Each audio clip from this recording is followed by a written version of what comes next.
We are live at Studio B. This is your day-to-day BYU Sports play-by-play. I am Spencer Linton alongside Jarom Jordan. Now time to bring in one of our longtime show friends. He is Cam Mellor, and he is the NFL Draft Director at Pro Football Network.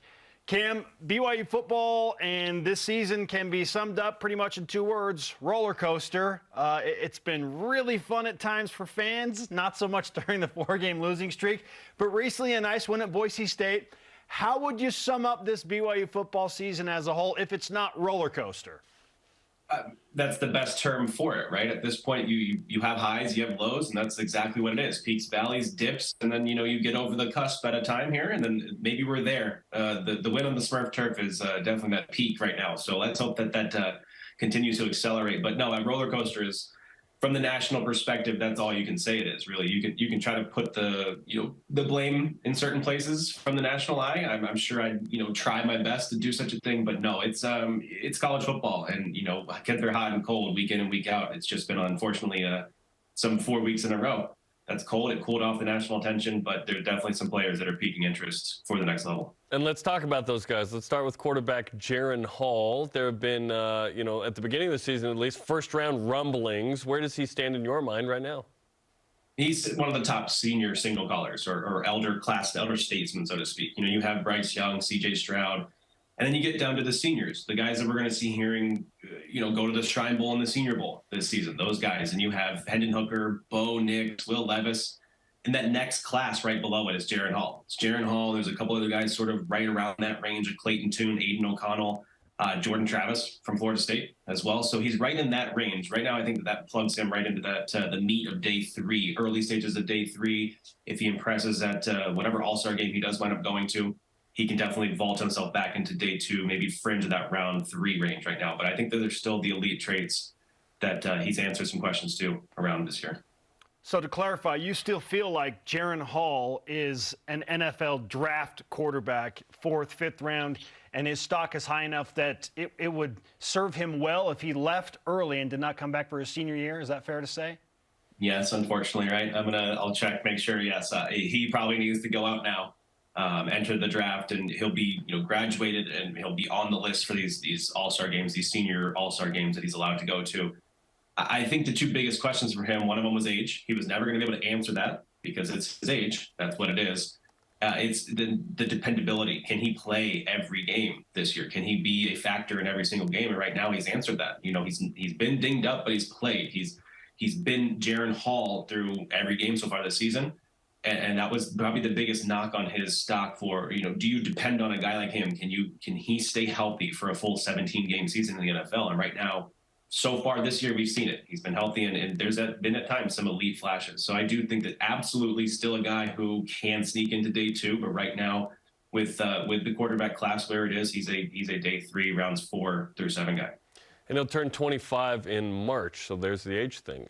Puka Nacua is a guy who continues to seemingly make great plays at BYU. What's his NFL stock look like? This is a prototypical wide receiver 2 or wide receiver 3 in the NFL. There's a stacked class of those guys right now, though, in this draft class, and then next year's draft class as well. But very few have what I think Puka's best skill is, and it's this elite sort of wide receiver skill combination that very few also have. There's body control, there's hands. He understands coverage schemes, it seems to, so he knows when he's got a man on him that he's got to flash late hands. He can't tip the defender's knowledge of the route or where the ball is going to be coming to him. So he's got late hands, they call it. And he's got, we saw it last week, right? The insane catch radius, and every ball that's thrown anywhere near him, it's not 50-50 balls. They're more like 75-20 for Puka. And so healthy, we're seeing what he can do. And I think that was another thing that he'll get knocked on this season. It's unfortunate. There's nothing he can do about it, but the injuries, you got to be able to depend on a receiver, especially if you're going to draft them higher. And so, again, I think Puka's in that day 3 as well range, but this is a guy who's got elite skills at the catch point and all around his route running ability. Let's move to the offensive line. Blake Freeland, according to a lot of experts, he was the most draftable guy that BYU had going into the season, with Jaren Hall nipping at his heels. Has he maintained that position? And if not, who is the most draftable guy at BYU right now?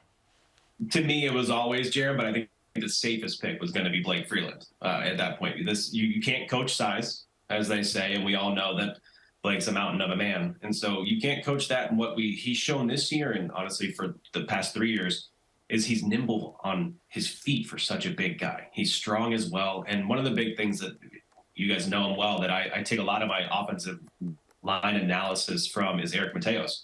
And he said he's got some of the best balance through contact. And what that means is if he gets smashed by a defensive end who's rushing off the edge freely, Blake's not going to lose his balance. And that's rare for a guy his size. And so to me, I still think that Blake is fringe of that day one, round one pick. I know we've only got 31 picks this year, but he's secured himself this season with a high draft choice for an NFL team who's going to be needy for a left tackle. How about Clark Barrington, a guy that's started for a couple of years at left guard? A mauler of a man, right? This is another guy that if you want somebody who's going to dictate the pace and dictate the line of scrimmage, it's Clark Barrington to me. He's not quite in that day one, day two range for me because he's run blocking very well and pass protection. Maybe he's got to work on his lateral mobility, left to right and side to side. But again, in balance as well. He's gritty. He's going to dictate the line of scrimmage. He's going to dominate as well. And if you're a run-first team with a zone blocking scheme that gets Clark to be able to move out from his left to right and get on the move to second double hunt and find some linebackers, this is a guy who will be entrenched as a starter for 10 years. So of the 4 guys we've brought up, you're telling us that it doesn't look good for any of those 4 to come back and play for BYU in year 1 of the Big 12. Is that what we're getting at? Yeah, I'm sorry to say that we've got to set our sights on someone else here, quarterbacking and catching balls, and then a new entire left side of the offensive line. The NFL draft is going to be calling them very soon. Cam Mellor is the senior NFL draft director at Pro Football Network. He's on BYU Sports Nation. How about a guy like Isaac Rex, who has elite hands? He was on Mel Kiper's draft board as the 5th most draftable BYU Cougar going into the season, but he hasn't been utilized a ton.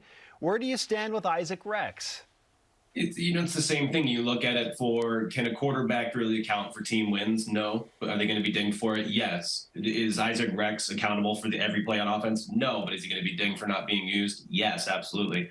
So you have to look at what he's able to do per play in and play out. He blocks well. Again, a physical guy there, but his best attribute is absolutely those strong hands and his size. If you can't coach size, again, it applies to tight ends as well. So to me, probably the lack of top end athleticism in terms of speed to be able to separate from some of these linebackers in the NFL that are going to be running 4.4s, that'll probably hurt him a little bit. He's in that range of the day 3 late flyer for a team that needs a tight end 3 and a big old red zone threat. That's what he is at the next level. You've been really high on Peyton Wilgar for several years. Earlier in the season, not playing his best ball, but also hampered by injuries. What have you seen of Peyton Wilgar this season? It's more of the same. He's a dominant athlete when he's on the field, a better man off the field, so that's never going to change as well. He will win the hearts of GMs. I don't have to tell you guys and the viewers and fans of the show as well. But to me, the injuries are going to hurt him and probably make him an undrafted free agent, but he will be a priority free agent. This is the guy who, in healthy, is a 3-down NFL linebacker. The coverage is incredibly well. The run fits that he's able to do, his instincts as well, and just his nose for the football. This is a kid who knows football, breathes football, loves football, and you can tell it with the way he plays. The instincts are off the charts. So to me, priority free agent who will make an NFL roster most likely, and will have the fans and the beat reporters of that NFL team saying, hey, who's this guy? Who's this guy who keeps making plays and flashes in camp? Okay, so with probably 5 of the 6, if not all 6 of those guys now seeking to move on and take that step, BYU moves into the Big 12. Huge question at quarterback following Jaron Hall. Certainly losing Puka Nacua hurts. Does BYU have the horses to compete in a much more difficult Big 12 conference next year? I hate to say it, but right now it does not quite look like they can compete. They'll win some games. They'll make some games competitive, but until we have more of those answers about who's going to be quarterbacking, how well that quarterback situation will be, and then how big this recruiting class coming in, and then the last few recruiting classes can be made ready, so to speak. There's a lot of shoes to fill, and there's a lot of 4- and 5-star kids that they're going to be going up against that have top-tier elite coaching staffs that have made them better, even from their high school days. And so I think that's the biggest difference from playing in as big of a gauntlet or as much of a gauntlet as BYU's out-of-conference independent schedule has been with Power 5 schools. It's every game, every week, essentially, once you reach that Big 12 schedule. So to me right now, on the surface, 4-game losing streak and how they've been able to lose them and stay competitive, they will keep those games competitive in the Big 12. But right now we need to see a little bit more of the get your freshmen and get your younger players ready to play before we can compete too well in the Big 12. Hello, transfer quarterback is probably what BYU is looking at in the competition with Conover and Finnegan, of course. I did want to ask you about Max Tooley. Is he an NFL linebacker? He's had 2 pick sixes and a nice season when healthy, but again, another injured guy. Yeah, I think if coverage is king in the NFL right now, teams are going to be needing more. Passing is king, coverage becomes queen, essentially, but king on your defense. I stand firmly on the pass rush versus coverage argument every offseason. The coverage is king on defenses. And so to have linebackers and a guy that you can drop down into the flats and be able to cover NFL running backs and tight ends, that's where Tooley is right there. So I think right now, again, probably another undrafted guy, but a priority guy who comes in sub packages, dime packages, and is able to sort of take away the flats and take away the middle of the field and underneath routes. So he needs a good situation, but he has put himself firmly on the map for the NFL draft and as a priority free agent. All right, Cam, while we're making projections in this hypothetical realm that we're conversing in, if it's not Max Tooley, who is the best BYU player that will be back or should be back next year? Maybe it's Kingsley Suamataia, maybe it's Connor Pay. Who's the guy that's the best player for BYU that you think for sure is going to be back next year?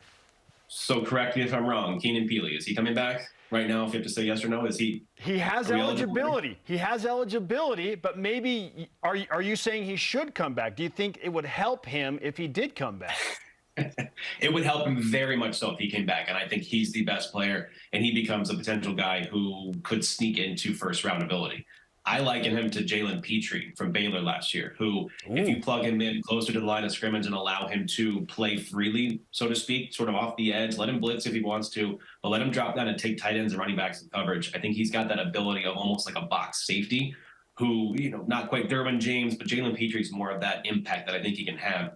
So I think Keenan Peely has this all-around elite ability that I think seeing more of him and seeing him healthy and seeing him for sort of a featured role on defense could make his draft stock soar next year. That's interesting because Peely was safety in high school, backer at BYU. Certainly got to get that knee going post-ACL. Hasn't been quite the same, but I like that. That's interesting. Yeah, we're clipping that off and sending it towards Keenan probably at some point. Come back, Keenan. Please, Keenan. Come back. You're off the ACL. Let's go, baby. Big 12 play, it's a way to put your staple on, right? You're already going into Jalen Petrie's conference, so to speak. Yep. And so go do it and make a name for yourself. You can do so. Hey, Cam, we appreciate the time. It's always great to catch up with you and for the great insight into all of these NFL hopefuls at BYU. Here's to BYU getting bowl eligible against Utah Tech. Here we go. That's all we need right now at this point, right? Cement the bowl game and ride high. I knew it, Cam. I knew it. You said we. I love it. Don't show those in Salt Lake City, please. You got it. Thanks, Cam.